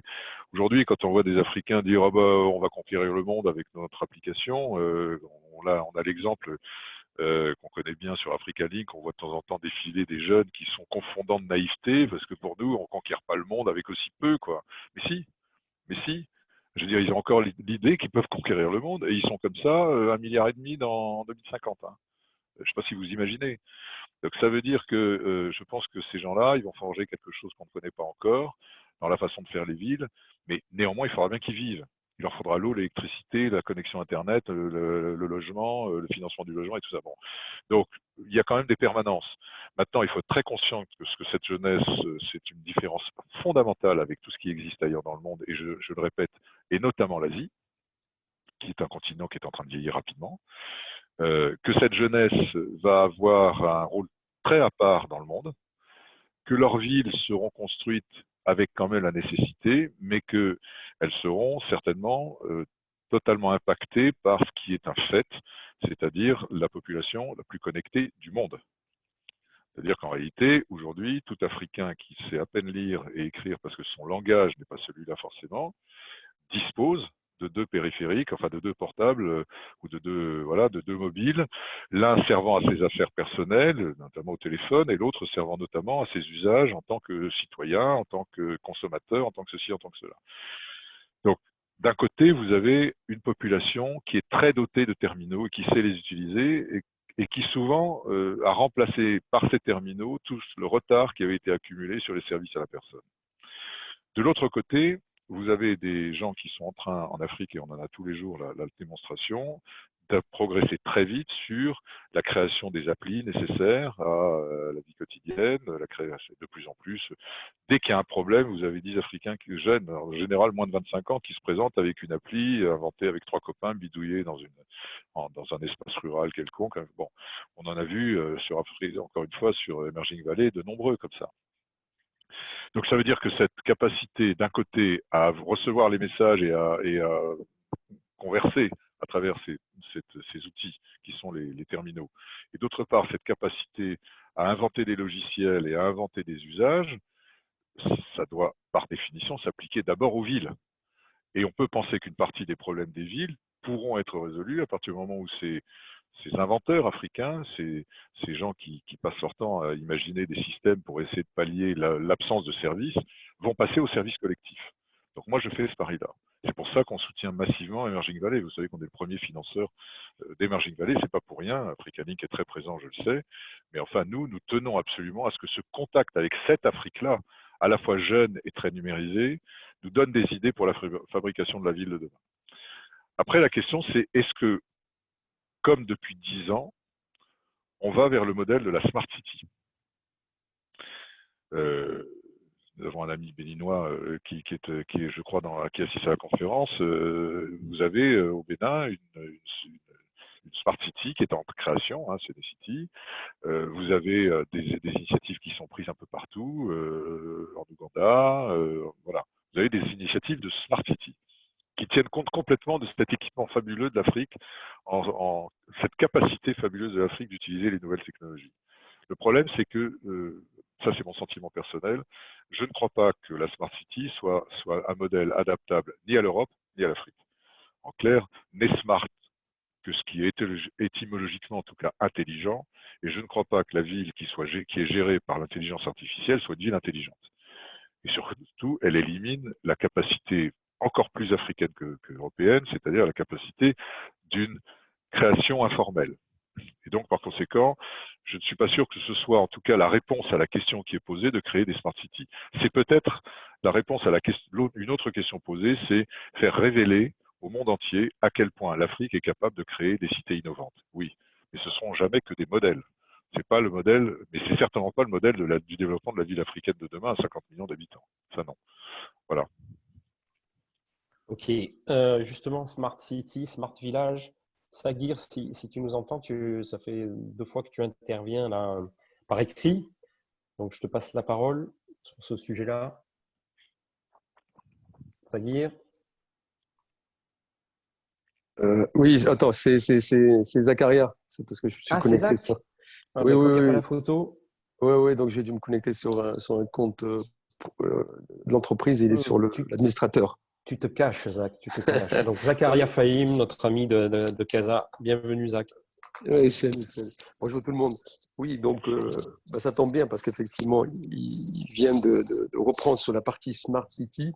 Donc, moi, j'ai la chance d'être dans les comités scientifiques, notamment sur le sujet à Casa. Et ma question, c'est, il y a une initiative, je ne sais pas si vous connaissez, qui s'appelle Imadina, qui a été… Voilà. Donc, une des vocations, et donc pour revenir un peu sur ce que vous dites, juste accessoirement, donc j'ai été président du CJD, notamment du CJD international. Je crois beaucoup à mettre l'économie au service de l'homme, et le Covid nous rappelle aujourd'hui cette évidence de garder de l'humain. Moi, j'ai toujours considéré que le digital doit être un petit peu un accélérateur de cet humain, parce que vous avez parlé beaucoup de l'informel. On parle par exemple de santé, quand vous voyez la difficulté aujourd'hui de certaines personnes d'accéder à la santé. Donc, pour moi, ces services de digital, c'est aussi, je dirais, réduire la distance, mais aussi cette fracture qui permet d'accéder à la vraie santé. C'est-à-dire qu'on a aujourd'hui des tests, un ensemble je dirais, d'opérations qu'on peut faire, que le digital, effectivement, cette logique aujourd'hui de réduire un peu les distances, mais aussi de réduire les coûts, de permettre d'avoir une administration beaucoup plus proche. Donc, là aussi, il ne faut pas oublier que quand on digitalise certains services, on réduit aussi la corruption. Donc, on remet un peu d'humain parce que quand on sent qu'on peut accéder à un service facilement, comme les nantis, ben donc ça remet un peu la confiance. Donc, moi, j'ai toujours considéré que le digital n'est pas une fin en soi, mais d'être au service, effectivement, de remettre un peu plus d'humain. Sinon, il n'y a rien. La deuxième question, c'était est-ce qu'il ne faut pas, et je pense que vous avez parlé pas mal de l'informel, mais revoir un peu le côté rural, parce qu'on oublie souvent, si on est à 90% informel, on est majoritairement dans le monde rural, et que là aussi, les villages, on va dire smart, ou les villages un peu plus, je dirais, centrés sur qu'est-ce qu'attendent nos jeunes, parce que si vous avez 2,5 milliards, 1 milliard de plus, et si on continue à leur dire, ben oui, le digital, c'est pas humain, donc, mais on verra plus tard. Donc, on va avoir aussi de l'exode. Donc, je crois qu'il faut trouver le meilleur des deux mondes. Et vous l'avez dit, il y a plein de jeunes qui veulent. J'ai la chance de faire un peu le tour à travers aussi une initiative qui s'appelle Africa, et je fais un moment 15 pays. Et c'est vrai qu'il y a beaucoup, beaucoup de choses qu'il faut aujourd'hui consolider. Et moi, je crois, pour finir, après le Covid-19, et c'est un peu une de vocations d'Africa Link, c'est de vraiment créer ce lien, parce que la nouvelle région, à mon avis, après le Covid, j'ai entendu l'ami qui disait qu'il y a 2 pôles aujourd'hui, il y a l'Asie, l'Europe, Amérique, et entre guillemets, le reste du monde. Pour lui, l'Afrique n'est pas dedans. Et moi, je crois, contrairement à ce que disent certains experts, que l'Afrique, disons, le binôme Afrique-Europe, ou notamment la Méditerranée avec l'Afrique, pour pouvoir un peu redrainer, a du sens. Et donc, ma question, est-ce que ce binôme a un rôle important dans cette dynamique aujourd'hui de création des villes plus humaines, parce que la Méditerranée a été le berceau de l'humanité, parce qu'effectivement l'Afrique reste un enjeu pour nous tous, et le Covid le rappelle. Aujourd'hui, la globalisation nous a rendus solidaires malgré nous. Merci, Zach. Alors, vous voulez que je réponde, hein? Oui, vas-y, bien sûr. Non, sur la Smart City, ou plutôt sur la question de la technologie, de l'intégration de la technologie, il va de soi que c'est une condition de plus en plus évidente pour rendre les services que jusqu'à maintenant on n'arrivait pas à rendre à beaucoup de populations, y compris dans les villes européennes, a fortiori dans les villes africaines, où tout est prêt pour le faire, et où on n'a pas beaucoup d'autres solutions pour aller vite. Donc que la technologie soit au service de l'homme, qu'elle permette de résoudre particulièrement en Afrique des problèmes qui sont à peine résolus en Europe et qui ne seront pas avant longtemps en Afrique, ça me paraît une évidence. Là où je suis plus en interrogation, c'est sur la volonté de créer autour de la technologie des villes, c'est-à-dire créer une ville à partir de la technologie. Je pense que vous avez suivi de près ce qui s'est passé à Toronto, où la fameuse ville technologique que Google voulait monter sur les bords du lac Ontario, c'est terminé. Ils ont fermé. Et ils ont fermé parce que ce n'est pas tenable. Construire une ville à partir de la technologie, c'est pas tenable. Mettre la technologie au service de la ville, et a fortiori en Afrique, parce que tout est prêt pour le faire, aller encore plus vite, pour gagner des étapes, pour fournir des services à la population, entièrement d'accord. Et je dis encore, la Smart City en Afrique, elle sert pour révéler au monde la puissance de la capacité d'entrepreneuriat et de gestion des problèmes par les technologies les plus avancées. Alors ensuite, sur la liaison entre l'Europe et l'Afrique. Non seulement je suis absolument convaincu que l'Afrique est un pôle, je suis de plus en plus convaincu qu'elle aura une conscience de l'homogénéité d'un certain nombre de ses problèmes, même si elle est très diverse, et que donc on va non seulement avoir un pôle informel aujourd'hui, mais demain un pôle un peu plus formalisé. Il va donc falloir s'accrocher, parce qu'un pôle à 7% de croissance annuelle avec une croissance démographique pareille, c'est pas un pôle, c'est un monstre. Il ne faut pas oublier que la Chine, elle a fait 7% de croissance par an pendant 20 ans ou 30 ans, sinon elle explosait, comme l'Afrique. Mais elle a une démographie qui n'a strictement rien à voir. La Chine a limité sa démographie depuis les années 60. Et donc, on a un pays vieux aujourd'hui, certes, qui fait 6% de croissance en année normale, mais qui a un vieillissement mécanique de sa population. L'Afrique est complètement. Donc, c'est double peine, si j'ose dire. On n'a pas le choix. Il va falloir s'accrocher.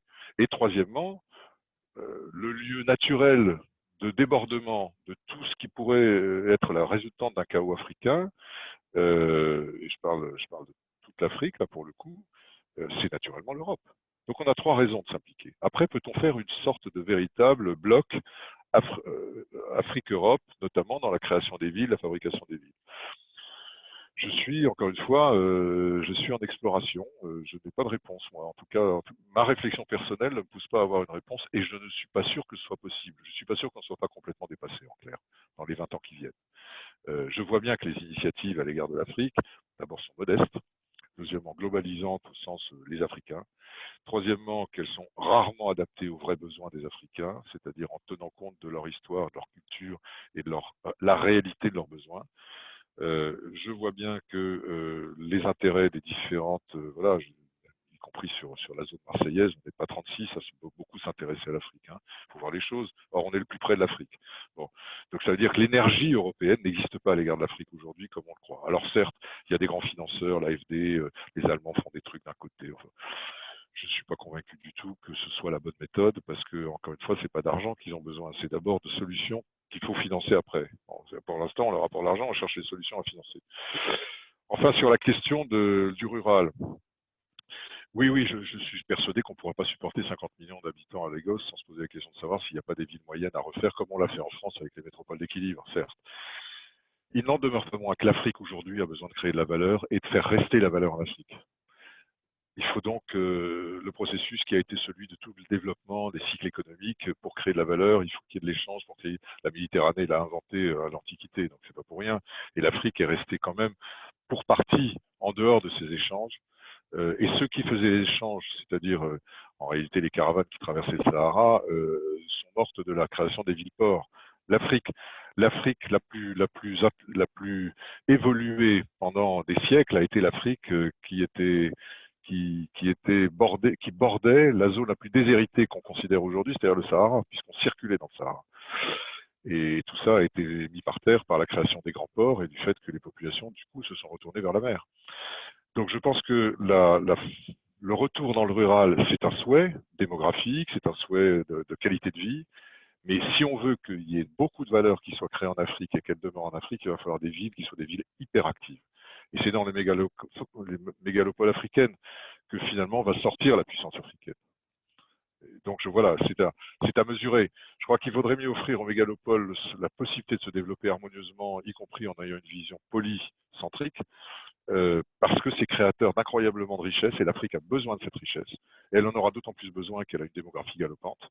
Et c'est pas dans le rural que la richesse se crée. L'expérience de 1000 ans ou de 2000 ans du rural en Afrique le montre. Donc on est confronté à des phénomènes nouveaux et il faut accepter le fait urbain, mais il faut l'organiser. Ok, je vais passer la parole à Antoine parce que je sens qu'il boue, il a vraiment envie d'intervenir. Antoine, la parole est à toi. Oui, je voudrais parler finalement de ce qu'on vit aujourd'hui. Il y a le avant et l'après Covid. Est-ce que l'Afrique n'a pas une opportunité exceptionnelle avec ce qui vient de se passer avec la Chine, c'est-à-dire d'avoir donné à l'Afrique, à la Chine depuis 20 ans, l'usine du monde et d'avoir tout ce qu'on a pu parler sur les produits pharmaceutiques, les 45 jours pour venir en bateau de Shanghai à l'Europe. Est-ce qu'aujourd'hui, il n'y a pas une vraie opportunité en Afrique pour industrialiser l'Afrique? On parle de la jeunesse, il faut bien leur donner des jobs. Et est-ce qu'on ne peut pas imaginer demain une Afrique qui soit aussi un vrai terreau industriel et nous, Français, et nous, Marseillais, je pense aussi on a une vraie valeur à apporter. Qu'est-ce que vous en pensez? Écoutez, d'abord sur l'industrie en Afrique, je ne sais pas, mais remplacer l'industrie chinoise par l'industrie africaine, je ne suis pas sûr que c'est ce qu'il faille leur souhaiter. Parce que pourquoi l'industrie chinoise est en train de caler d'abord parce que les gens meurent d'asphyxie dans les villes. Bon, donc c'est un premier phénomène. Je pense qu'il faut regarder si on a besoin de la même industrie. et donc du même développement. Dans le post-Covid, il faut bien remarquer une chose, c'est que la Chine a été impactée à peu près comme l'Est de la France, et qu'en revanche, elle est en train de ramasser une mise dont on n'a même pas idée dans les 5 ans qui viennent, en termes de prégnance, et notamment sur l'Afrique. Deuxièmement, il faut bien voir que l'Afrique sort beaucoup moins en difficulté qu'on le croyait, en tout cas jusqu'à maintenant, pour des raisons qui tiennent à la jeunesse, certainement, et qui tiennent aussi au fait que la résilience africaine face à ce type d'épidémie est beaucoup plus forte que la nôtre. Je veux dire, nos économies sont par terre parce que nous avons pris des mesures de confinement. Nos mesures de confinement n'ont été prises que parce qu'on ne peut pas risquer quelques centaines de milliers de morts, il faut dire la vérité. En Afrique, parfois, on ne sait pas, mais en tout cas, il y a une habitude séculaire de vivre ces maux comme étant faisant partie non pas de la vie normale, parce qu'on s'en protège de plus en plus, et il y a eu des épidémies avant en Afrique, mais avec une habitude de vivre avec. Quand on dit vivre avec le virus après le Covid-19, les Africains, ils vivent avec depuis toujours pratiquement. Et puis troisièmement, il y a eu des méthodes en Afrique qui se sont implantées tout de suite. Hein, quand le Covid a démarré, ils ont mis de la chloroquine à tout le monde. Je ne pas réfléchi, pour une raison très simple, c'est que tous ceux qui ont vécu en Afrique savent parfaitement qu'on a pris de la nivaquine pendant des années sans se poser la moindre question. Donc il n'y avait pas de raison de s'en poser en plus là. Donc tout ça accumulé fait qu'aujourd'hui l'Afrique sort du Covid jusqu'à aujourd'hui dans des conditions qui sont moins dramatiques que les nôtres. Et a fortiori l'Afrique subsaharienne. Donc je pense qu'aujourd'hui, personne n'est capable de dire exactement où seront les Chinois et où sera l'Afrique dans 3 ans ou 4 ans. Mais ce qu'on commence à voir, ce qui est certain, c'est que nous sortirons affaiblis. Ce qui est certain, c'est que les Africains n'en sortiront pas. C'est pas leur problème. Et ce qui est certain, c'est que l'alliance avec la Chine va devenir une évidence, entre l'Afrique et la Chine, une évidence qui nous donne une solution à nous. C'est que ça va devenir tellement insupportable aux Africains qu'à un moment ou à un autre, ils vont chercher autre chose. Donc, je crois plus à ça. Je crois plus à un scénario qui est une puissance chinoise qui se déploie sur la Chine avec les villes clés en main et la captation des ressources naturelles, puisque ça va ensemble, plus un endettement massif de l'Afrique. Et je crois qu'à un moment, il faudra apporter aux Africains des solutions qui échappent à ça. Alors ça sera marginal, et plus on est tôt en contact avec eux dans cette période un peu troublée, dans laquelle les lignes sont en train de bouger, mieux ce sera. C'est pour ça que je pense que le sommet Afrique-France était une très bonne chose. Les réflexions sur qu'est-ce qu'on peut apporter de concret dont je vous ai parlé dans ce groupement qu'on est en train de constituer sont une bonne chose. La réflexion au niveau d'un Marseille qui se voudrait regardant définitivement vers la partie sud de son horizon, c'est une très bonne chose aussi. Voilà un peu comment Mais encore une fois, c'est une réflexion à la fois géopolitique et purement personnelle, donc elle peut être contestée, hein, vraiment. Ok, on contestera si besoin. J'aurais bien aimé donner la parole à nos amis africains. Georges, Pape, je vois que Pape Landing, le président d'Africa Link Sénégal, est arrivé aussi.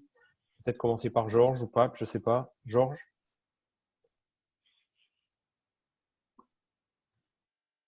Tu as mis ton micro, voilà. Merci, Monsieur Parent. Je pense que l'analyse que vous avez faite, c'est une très bonne analyse, hein, et je suis tout à fait d'accord. Et il reste encore, comme vous l'avez dit, hein, il faut vraiment que l'Afrique, les territoires africains, les communes, les régions rentrent en discussion vraiment pour pouvoir penser autre chose pour leur territoire.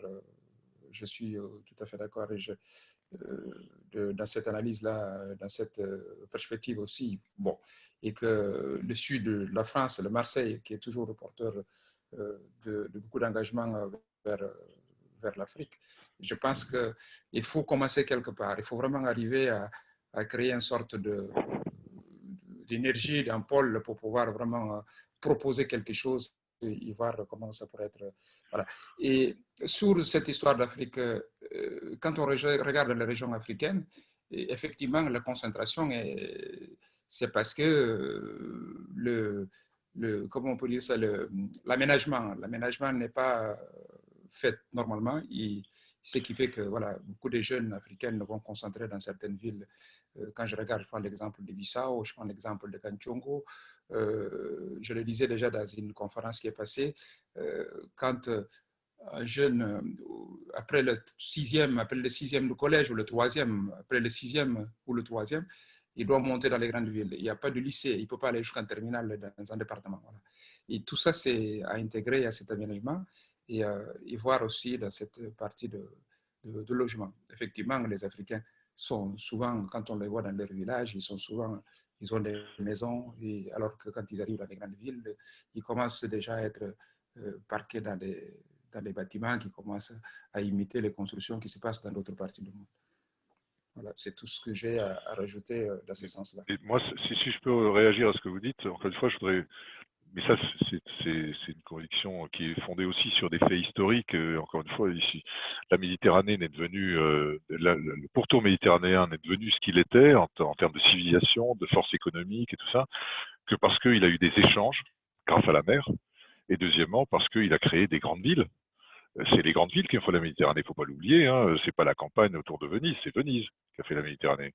C'est pas voilà. Et donc, je pense que le fait urbain est un fait générateur de richesse et de valeur. C'est l'échange entre les gens qui provoque la créativité, qui provoque des solutions nouvelles, qui provoque ceci, et qui permet à des Africains d'aller exporter des trucs dans le monde entier, mais forgés à partir de ce qu'ils feront entre eux.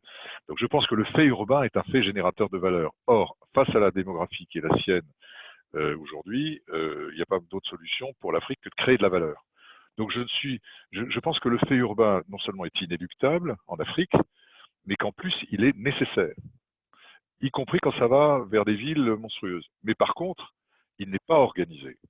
Alors dans le désorganisé, il y a la part de l'informel, que personne ne sait préserver, travailler, programmer, et il faut de l'informel. Et puis il y a deuxièmement du formel, qui sont les grandes infrastructures, l'assainissement, l'eau, l'électricité, l'école, bien sûr, et la santé. Dans l'informel, je pense qu'on peut apporter quelque chose, parce que je ne crois pas que jamais personne n'ait parlé d'aménagement informel dans le monde aujourd'hui, puisque par définition, l'aménagement que connaissent les Africains, ce sont des urbanistes qui leur font, voire même des sociétés de construction chinoises, avec des schémas qui sont à la chinoise. Bon. Donc, réintroduire une vision de l'aménagement qui soit plus conforme à la vie des gens, c'est une première orientation. Deuxièmement, se rappeler que nous sommes quand même très bons dans tout ce qu'on appelle les utilities aux États-Unis, c'est-à-dire les infrastructures routières, les infrastructures de transport, les infrastructures d'assainissement. Bon, on est très bons. Il faut qu'on arrive à organiser la présentation groupée de tout ce qui est nécessaire à une ville informelle pour vivre, formelle et informelle. Et puis troisièmement, on a des pôles d'excellence à Marseille. Depuis jusqu'en 1970, avec le fleuron qui était le pôle d'économie tropicale, Afrique était la référence sanitaire Marseille était la référence sanitaire de l'Afrique. Elle pourrait parfaitement le redevenir avec l'UHU et tout ce qui est autour. Mais plus que jamais, la compétence marseillaise en matière de cardiologie, de cancérologie, de maladies infectieuses, et ainsi de suite, devrait s'exprimer de façon groupée et s'orienter vers l'Afrique.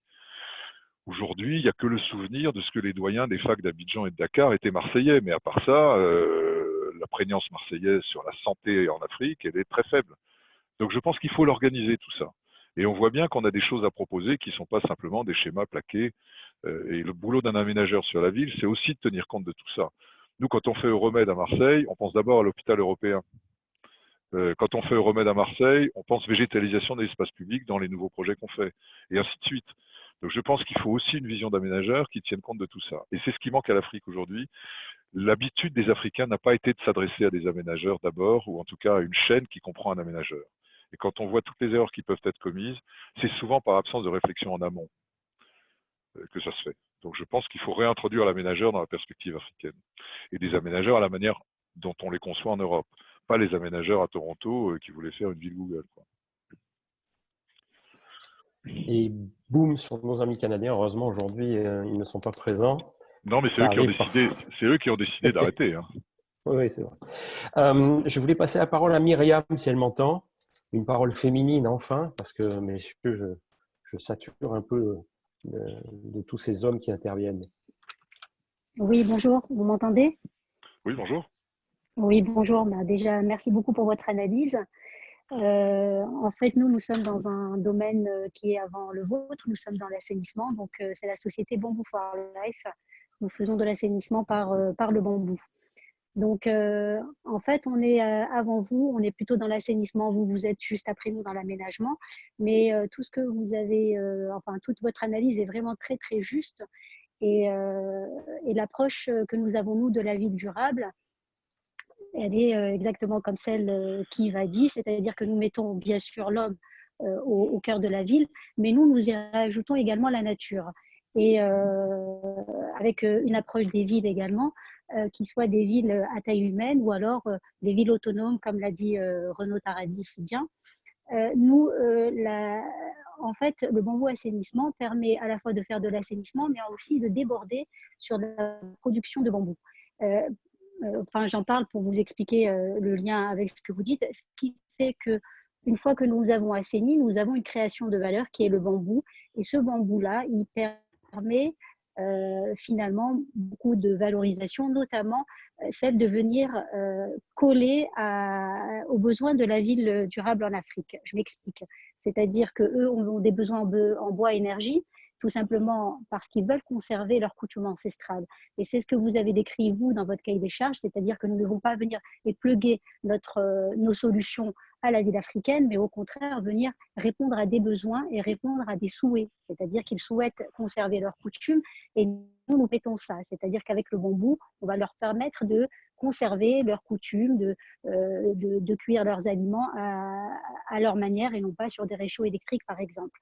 Mais nous permettons également de créer de l'emploi et de transmettre la technologie que nous avons. Nous la transmettons pour que finalement l'assainissement ne soit pas simplement le traitement des eaux usées, mais aussi création d'emplois par le bambou. Finalement, ce que nous voulons, nous, c'est plutôt que d'avoir des mégalopoles, justement créer des villes à taille pas humaine, mais des petites villes qui puissent à la fois permettre aux gens de garder leurs coutumes, d'être montés rapidement et d'avoir des solutions pour eux. C'est pour ça que nous ne nous basons pas vraiment sur tout ce qui est smart city. Nous préférons dire des villes durables et villes résilientes parce qu'il n'y a pas que les nouvelles technologies. Il faut également profiter des erreurs qui ont été faites chez nous dans nos pays développés, même si moi je suis marocaine à l'origine et que finalement je suis un peu de partout. C'est-à-dire qu'au lieu de venir aujourd'hui, recommencer à replanter des villes comme Paris où il n'y a plus d'espace de plantation, justement profiter des villes telles qu'elles sont aujourd'hui en Afrique et prévoir dans vos projets d'aménagement et d'urbanisme justement la nature au départ. C'est-à-dire prévoir par exemple un assainissement par une technologie comme la nôtre ou d'autres, nous permet de végétaliser la ville dès le départ et donc de laisser les populations, d'éviter aux populations qui ne veulent pas l'exode rural, leur permettre de rester sur place. Donc moi, ma question, mais vous avez brièvement abordé la question, vous avez dit il ne faut pas compter sur les organismes comme l'AFD, etc. Et justement, c'était une de mes questions. Je voulais savoir si vous aviez mené des gros projets d'envergure, de grosse envergure. Nous, en l'occurrence, on est sur un gros projet à Abidjan avec une attribution d'une forêt classée que vous devez connaître, vu que vous êtes vous avez étudié en Côte d'Ivoire, c'est la forêt d'Onganda-Nganda, et sur laquelle nous allons faire de l'assainissement, mais végétalisé. Donc, je voulais savoir si vous aviez des conseils à nous donner par rapport à comment nous pouvons mener ces projets-là sans tomber dans des erreurs ou voilà, des conseils pratiques à ce niveau. Écoutez, des conseils, je m'en garderai parce que vous êtes beaucoup plus au fait des capacités de votre solution. Ce dont je suis persuadé, c'est d'abord qu'en étant dans ce créneau-là, encore une fois, je ne crois plus aujourd'hui beaucoup aux coutumes africaines. Les Africains sont parfois ont des habitudes de vie qui sont parfois plus évoluées que les nôtres et qu'on est en train de nous de redécouvrir. Donc, je ne parle pas de coutumes. Ce que vous faites, vous, c'est de la renaturation en ville, premier point. Donc, c'est ce qu'on est en train d'essayer de faire sur Euromètre 2. Vous voyez qu'on est plutôt à la suite. Deuxièmement, ce que vous êtes en train de faire, c'est de l'assainissement à travers une formule de filtrage et ainsi de suite. Le bambou vous sert à ça. C'est ce qu'on est en train de programmer sur Euromètre 2. Ça veut dire qu'on est un peu en retard. Ce que vous êtes en train de faire, c'est réutiliser la matière première pour en faire une source de production locale. C'est ce qu'on est en train d'essayer d'inventer sur Euromed 2 en faisant tout avec notre village des makers et tout ça, pour que ce qu'on appelle le do-it-yourself, qui est une tendance à laquelle je crois beaucoup, puisse s'imposer sur Euromed. C'est conforme aussi à nos populations, dont il faut rappeler que certaines ont pour origine aussi le sud de la Méditerranée. Donc, faire qu'on puisse redécouvrir l'idée que dans une ville dans laquelle il y a en fait des villages, il y ait des artisans qui utilisent des ressources qui sont des ressources locales, on essaye de l'inventer. Vous êtes déjà en avance. Bon, tout ça pour dire qu'il y a des modèles qui sont mis en œuvre dans une solution comme la vôtre à Abidjan, qu'on va regarder de près, parce que nous sommes en train d'essayer de le faire. Par contre, on fait des choses, par exemple en en thalassothermie, sur la fourniture d'énergie à 70% d'énergie renouvelable grâce à l'eau qu'on pompe dans le port, et ainsi de suite. Est-ce que ça, ce sont des choses qui peuvent être utilisées en Afrique? Est-ce que notre conception de la façon dont on fait tout ce qu'on appelle transversal dans une ville, on peut proposer à l'Afrique de le prendre? Donc, moi, je crois beaucoup aujourd'hui, quand on regarde bien les choses, qu'on a la patience de se pencher sur des initiatives en Afrique et qu'on regarde ce qu'on fait chez nous, on n'est pas si loin que ça, et ce n'est pas des coutumes des uns, des coutumes des autres, c'est qu'on est à des stades de développement, les uns et les autres, qui nous amènent à réaliser à peu près les mêmes choses. La technologie, la nature, leur réutilisation, l'économie durable, la non-exploitation des ressources fossiles à tout crin, ainsi de suite. On est tous, il ne faut pas oublier qu'une population de moins de 25 ans pour moitié, c'est des gens qui sont inspirés par des schémas de moins de 25 ans. Et les schémas de moins de 25 ans, chez nous comme chez eux, sont les mêmes. Alors certes, il y a des nécessités en Afrique qui sont plus fortes parce que la pauvreté y existe encore et beaucoup parmi les jeunes. Mais je pense que les schémas se convergent. Donc c'est pour ça que je pense qu'on a une place pour offrir, nous, des choses et pour aller s'inspirer de choses qui sont faites en Afrique. Donc votre formule, elle est plein dans l'air du temps. Il faut la poursuivre, mais n'hésitez pas aussi à la proposer à des aménageurs français. Nous, on travaille avec ILEX, que vous connaissez peut-être, qui est notre programmiste en termes de renaturation. On est en train de réinventer la désimperméabilisation des sols, la renaturation et le travail à partir d'un certain nombre de ressources locales. Et je pense que ce que vous faites en Afrique pourrait peut-être être totalement novateur sur certains endroits en Europe et notamment en France. Chez nous, en tout cas, on est toujours intéressé par ces solutions. Et il se peut d'ailleurs que, je ne sais pas si vous avez été en contact avec nous, mais vous devriez le faire, il se peut que votre solution des bambous soit un élément du puzzle qu'on est en train d'assembler nous-mêmes. Pour l'instant, on est en train de démarrer. Donc, c'est encore temps de proposer des choses. Voilà. Voilà, Myriam. Juste pour revenir à ma question au niveau des grands projets en Afrique, vous n'avez pas de conseils particuliers à donner pour éviter… D'accord. Non, parce que mon métier, c'est d'abord de mener un grand projet à Marseille. Donc, je le fais à temps perdu, si j'ose dire, quand je peux. Et deuxièmement, nous n'avons absolument aucune vocation à avoir une rentabilité quelconque de notre activité en Afrique. On accompagne une chaîne d'industriels de l'urbanisme, si j'ose dire, des grandes sociétés de construction, d'utilité. On les accompagne pour être un peu la figure aimable de ce qu'on a à proposer. Parce que nous sommes sans doute plus à même d'avoir des relations facilitées avec un certain nombre de décideurs africains, notamment des collectivités avec lesquelles on a l'habitude de travailler en France. Donc on connaît le langage des collectivités et leur urgence. Ok, Myriam, donc n'oublie pas de voir ce que tu peux faire sur le territoire, parce qu'il y a convergence des problématiques en Afrique et en Europe. Il y a convergence de destin, ça on en est absolument convaincu. Une fois n'est pas coutume, je vais passer la parole à Frédéric Ronal, qui a une très brève intervention à faire, bien sûr, comme toujours. Frédéric, la parole est à toi. Merci Denis. J'arrive pas à me faire sans la barbe, c'est l'enfer. Hugues, moi je partage évidemment la grande majorité de ce que tu as dit. Je voudrais te faire réagir à une proposition, parce que la ville, c'est devenu le discours un peu tarte à la crème. Tout le monde en parle, tout le monde dit tout et son contraire, de la smart city en passant vers tous les concepts plus ou moins intelligents qu'on est en train de mettre en place. Et finalement, on s'aperçoit que sur ce sujet de la ville, il n'y a pas grand-chose qui émerge, parce que comme quand nous, quand on va en Afrique, et on y va régulièrement, on voit bien que le sujet de la ville n'est pas traité et que les nouvelles constructions ne le traitent pas, et que finalement, tout ce qu'on évoque entre soi-disant sachants n'est pas si opérationnel que ça, puisque ça n'est pas mis en place. avec un pouvoir politique qui, pour l'instant, s'est pas peut-être saisi totalement du sujet en Afrique. La deuxième chose, c'est que je partage complètement ton analyse, qui est de dire on ne rivalisera pas avec les Chinois sur le plan financier. Par contre, on peut certainement rivaliser avec les Chinois sur le plan de l'intelligence, parce que on n'a pas de pétrole, mais on a des idées en France depuis des années 70, et c'est peut-être notre carte à jouer. Est-ce qu'on ne pourrait pas imaginer, sur ce territoire de Marseille, et si possible avec l'aide des futurs politiques qui auront le pouvoir exécutif sur ce territoire, certains d'entre eux ont affirmé leur volonté de poursuivre la stratégie euro-africaine qu'on a engagée maintenant depuis quelques années.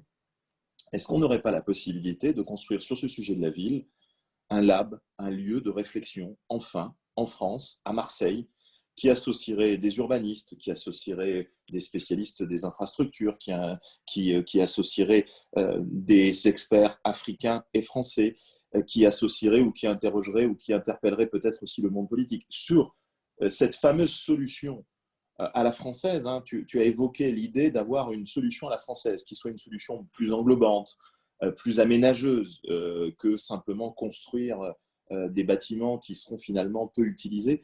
Est-ce qu'on ne pourrait pas avoir enfin en France, et à Marseille évidemment, hein, un lieu de réflexion, un lieu de création qui permette d'avoir enfin une vraie proposition française sur l'aménagement des villes africaines, et quelque chose qui soit très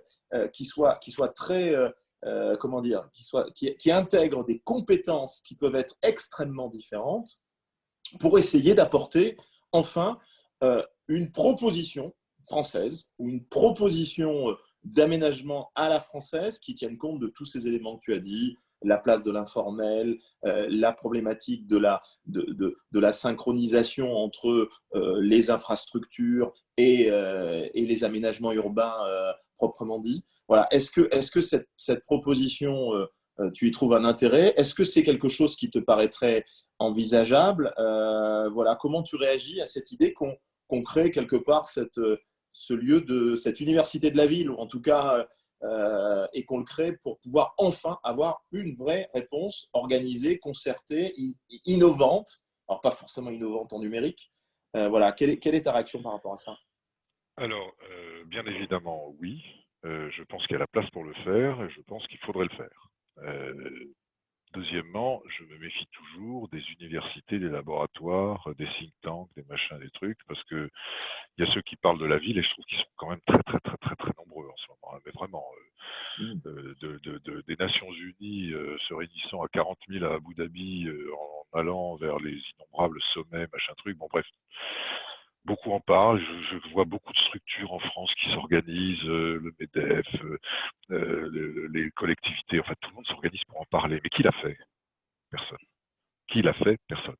Enfin, je veux dire, qui est un acteur de la ville vraiment? Quelques aménageurs, quelques constructeurs, mais jamais consulté. Je vois bien la place des Bouygues, des Vinci, des Suez, enfin des Engie, ainsi de suite. Dans ces cénacles-là, c'est zéro. Et surtout qu'ils ne mettent pas leur nez là-dedans, parce qu'il y a tellement de gens qui en vivent, hein, tellement. Bon. Voilà, donc je pense qu'il y a beaucoup d'incantations sur l'Afrique aujourd'hui, il y a beaucoup d'incantations sur la manière de faire la ville africaine, de faire attention, bon, bref, on mélange tout. On ne se rappelle pas que les Africains, encore une fois, d'abord, il faut les respecter pour ce qu'ils sont. Tout mon début, ça tient à ça. Une culture, une histoire, une localisation, des différences, des machins trucs. Et deuxièmement, personne ne dit qu'ils ont besoin de solutions, de problèmes concrets, y compris quand ça passe par la ville, y compris la ville technologique. Mais qui l'a fait, cette ville? Bon. Il se trouve qu'à Marseille, on a sous les yeux quelque chose qui se fait. Et qu'on peut même tester des choses en grandeur nature, qui se feraient ailleurs, en invitant tous ceux qui y seraient intéressés en Afrique à venir participer à cette expérience. Bon, c'est ça qui, moi, je suis tout à fait d'accord, à condition que ce soit d'un pragmatisme total. Que les questions du financement soient étudiées avec des gens qui, comme toi, sont dans la fonction bancaire et qui sont capables, ou comme Yves, qui sont capables de dire on a un vrai problème, c'est la petite entreprise, il faut le régler. Mais plus que la petite entreprise, c'est aussi le petit logement avec des petits moyens. Donc ça aussi, il faut le régler. Et il y a des gens qui sont capables de réfléchir sur ça. Donc, créer à Marseille ce pôle-là, pragmatique, associant des Africains sur des solutions concrètes, je pense qu'il n'y a pas besoin d'y réfléchir longtemps, il faut le faire. Là aussi, c'est pareil, arrêtez d'en parler, il faut le faire. Euromed a proposé d'intégrer dans les équipes d'Euromed des aménageurs d'Afrique qui seraient d'accord pour venir prendre 3-4 mois. Il faut qu'on trouve le moyen de le financer. On le fait aussi sous l'angle des concours qu'on fait, puisqu'on intègre des start-upers aussi. On les intègre même au projet, c'est-à-dire en disant, si vous gagnez Euromed Africa, notre concours sur l'Afrique, vous serez embarqué sur le projet Euromed, c'est-à-dire qu'on vous offre un marché. Bon. Donc je pense que ce sont des mesures comme ça. Mais oui, Euromed pourrait être un pôle de démonstration.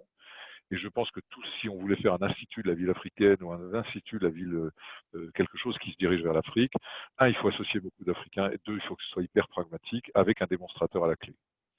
Avec des choses qui ne sont pas de la physique. Il se peut que la finance soit un sujet majeur aussi. Bon, on a tout ce qu'il faut pour le faire. Maintenant, il faut le faire. Et il n'y a pas besoin de commencer par le bâtiment pour réaliser le truc. Là aussi, c'est une façon assez caricaturale de prendre les choses. Si on n'a pas le bâtiment, on ne peut pas lancer la Maison de l'Afrique. Je parle à Yves. Mais si, on peut lancer la Maison de l'Afrique sans bâtiment. Aujourd'hui, on fait bien des visios, on existe, non? Africanic existe, sans bureau. Donc voilà. Donc on peut lancer quelque chose à Marseille. Ce qu'il faut, c'est prendre date et avoir une orientation claire, pragmatisme, et on résout les problèmes posés et on associe les Africains. Il n'y a pas besoin d'un grand local. On peut occuper Juste une 40 intervention. mètres carrés. Juste une intervention sur la Maison de l'Afrique pour le coup. Alors ça tombe bien parce que quoi qu'il en soit, on va lancer la Maison de l'Afrique avec ou sans bâtiment. Je comprends tout à fait ce que tu dis et j'adhère. Donc on est en train de réfléchir à des solutions là-dessus. Frédéric, en tout cas, à votre disposition, nous, si vous voulez qu'on se lance dans la partie Maison d'Afrique, si vous voulez qu'on lance la partie aménagement. Donc nous, on va servir de point d'appui là-dessus. Je suis convaincu, Hugues, que le sujet de la ville est un sujet majeur pour les années qui viennent. Et c'est un sujet qu'on doit aborder, mais comme tu le dis, de façon extrêmement pragmatique, à l'africaine. C'est-à-dire avec des solutions qui soient directement utilisables sur le terrain, qui soient susceptibles d'être vendues assez facilement. Voilà, quelque chose de très concret. Je pense que c'est vraiment ça qu'il faut que maintenant on organise à Marseille. Il faut qu'on trouve, est-ce que la Maison de l'Afrique sera évidemment un lieu idéal pour le faire. Euromed peut être le très bon démonstrateur pour le faire. Je pense qu'on a pas mal de compétences, mais il faut qu'on y travaille. Mais ça serait une vraie réponse à ce sujet arrêtons d'en parler, faisons-le, quoi.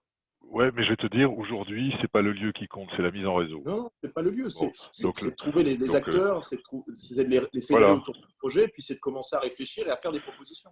Il faut démarrer. Voilà. Pour rebondir sur le sujet, il y a un club immobilier qui va se monter à Dakar suite à Dakar 2020. Et dans ce club immobilier, on va retrouver, comme on le trouve à Marseille, différents métiers de l'immobilier. Et dans ce lien que nous avons avec ce futur club, ils vont venir ici à Marseille. Quand on parle de réciprocité économique, aujourd'hui, on est en train de réfléchir à des projets dans lesquels des entrepreneurs sénégalais vont venir faire du business ici dans la région marseillaise. Donc, ce laboratoire, il est déjà quelque part, il est déjà en vie. Et il suffit maintenant de donner une forme. Mais allons-y, fonçons. C'est ce que dit Hugues. Je crois que tout le monde est d'accord. Hugues, Fred, toi, Antoine. Effectivement, n'attendons pas d'avoir construit la maison pour faire les choses. Je voudrais passer la parole à Tanguy Friand, qui est porteur donc, de cette initiative zerocorona.org qu'Africanink soutient. On va rester dans le sujet justement de construire ensemble, de la réciprocité, de ici, là-bas, là-bas, ici, et du destin commun. Alors, oui, je déplace un truc, mais je continue à entendre, ne vous inquiétez pas. Alors, effectivement, ici, c'est là-bas. C'est un peu la réflexion aujourd'hui des gens qui portent Zero Corona, qui est composé pour beaucoup de gens de la French Tech, qui évoluent dans le champ du conseil en innovation, auprès des grands groupes. Mais c'est la volonté d'hybrider avec des acteurs qui soient à la fois des acteurs institutionnels, notamment la CPCCAF, les CCI, des entrepreneurs, des entreprises, et notamment Africanink l'incarne, mais aussi des personnes des ONG. Et nous, notre réflexion va exactement dans le sens de ce qui a été dit, c'est qu'il y a là peut-être un changement de perspective à saisir. Il y a une opportunité qui est que nous avons un ennemi commun. Et quand nous avons lancé l'idée de Zero Corona, c'est de dire que la prophylaxie est un enjeu mondial. Et que finalement, on s'inscrit obligatoirement dans une logique d'entraide, puisqu'on ne vient pas aider les Africains, mais que nous avons tous le besoin de s'entraider pour répondre au même problème, au même enjeu. Et cet enjeu est à mettre évidemment au regard de l'enjeu du réchauffement climatique. Et donc, on essaie de saisir finalement ce changement de paradigme pour dire aujourd'hui, on est tenu de coopérer tous ensemble face au Covid. Et cette occasion, et notamment si on utilise les réseaux, peut nous permettre d'apporter une riposte intelligente. Et parmi les ripostes intelligentes que nous préconisons, et on a pu le constater d'ailleurs quand on s'est tourné vers les États ou vers les grosses ONG qui ont un côté très jacobin et très concurrentiel, on a pu remarquer que quand on se tournait vers des solutions locales, et notamment l'importance des villes secondaires, qui est aussi vrai en Afrique qu'en France, qu'un peu partout, on s'est rendu compte que nous, face à ce problème commun et à la conscience de ce problème commun, les solutions étaient multiples et finalement les solutions étaient souvent locales et devaient s'inscrire dans le durable. Et notamment, ce qu'on essaie de faire émerger, c'est une riposte industrielle qui est une riposte intelligente et vertueuse.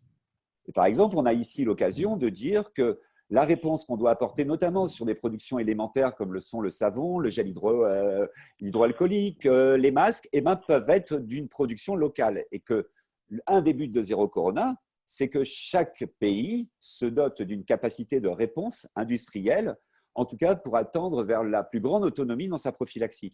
Et là, il y a des entraides très, très importantes, et notamment des échanges de best practice.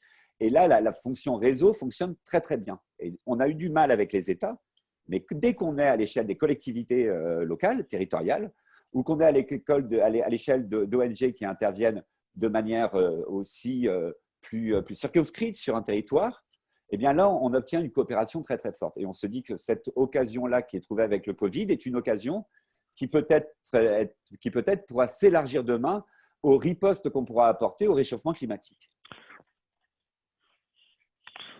Écoutez, oui, dont acte. J'ai simplement alors, que nous ayons à faire comprendre, que nous-mêmes Européens comprenions et que les Africains comprennent que le lien entre Europe et Afrique est un lien naturel qui s'établit sur un certain nombre de problématiques, dont le Covid.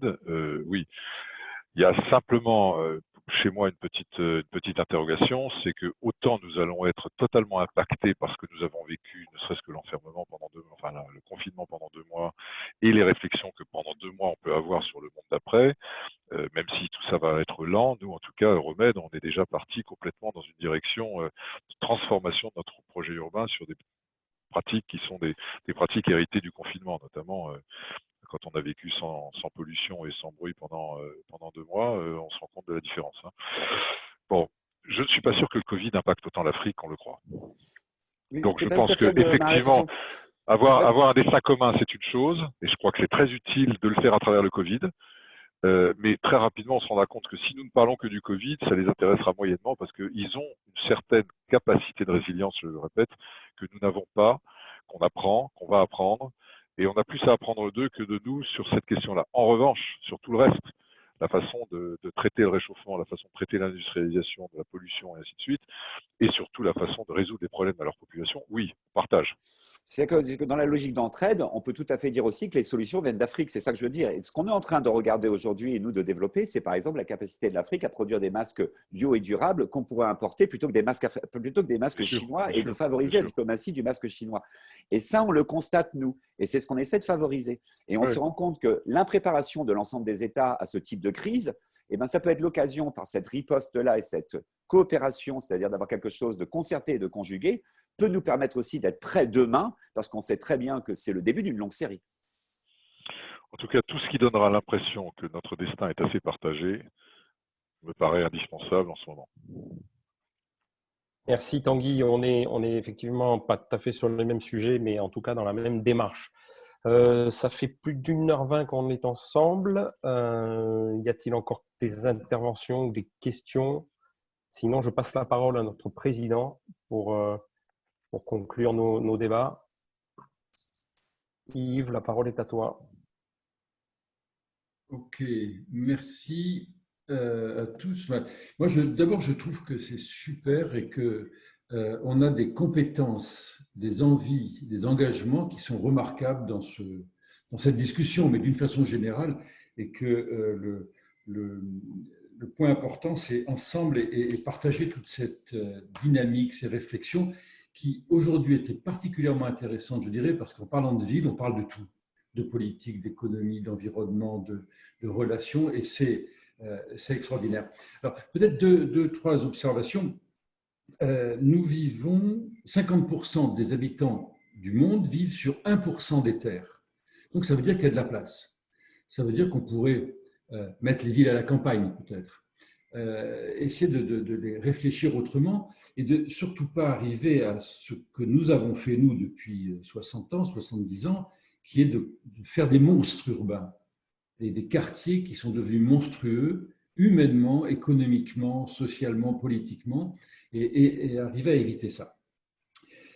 Trois points que je voulais reprendre, probablement, c'est cette notion du vivre ensemble, qui paraît évidente, que si on la lie à la notion d'usage plutôt que de propriété ou de bâtiment, et qu'en plus on rappelle l'importance de l'informel, et je ne parle pas seulement de l'informel non fiscal, c'est le bouillonnement de l'informel qui est hors cadre, hors école, hors contrôle, et qui permet de permet la vie.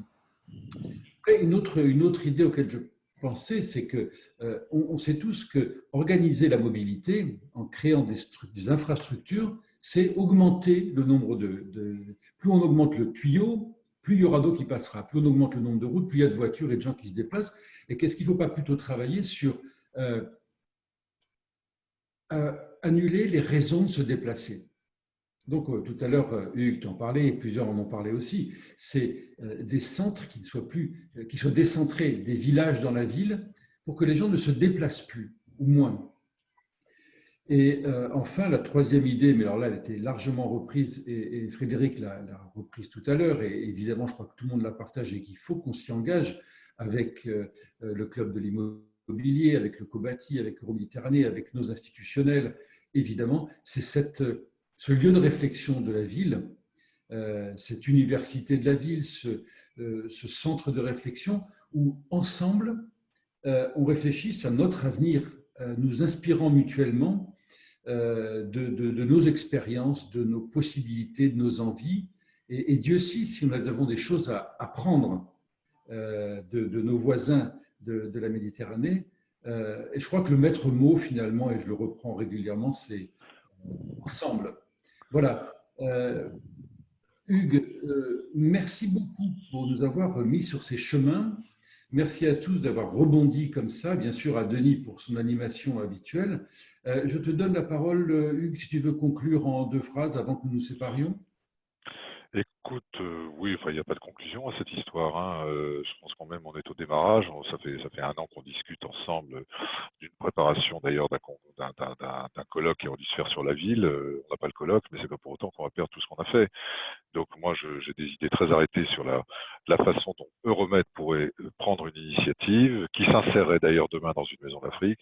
Je pense qu'on peut avancer assez vite. Tous les contacts que j'ai pu prendre, que ce soit à l'occasion du forum urbain à Abu Dhabi ou à Abidjan récemment, me permet de penser que ça va progresser. Donc je lancerai quelque chose, on le fera dans les 2 mois qui viennent, hein, une fois qu'on sera un peu sorti de tout ça. Et je veux qu'on s'insère dans la maison de l'Afrique que vous allez créer. Voilà.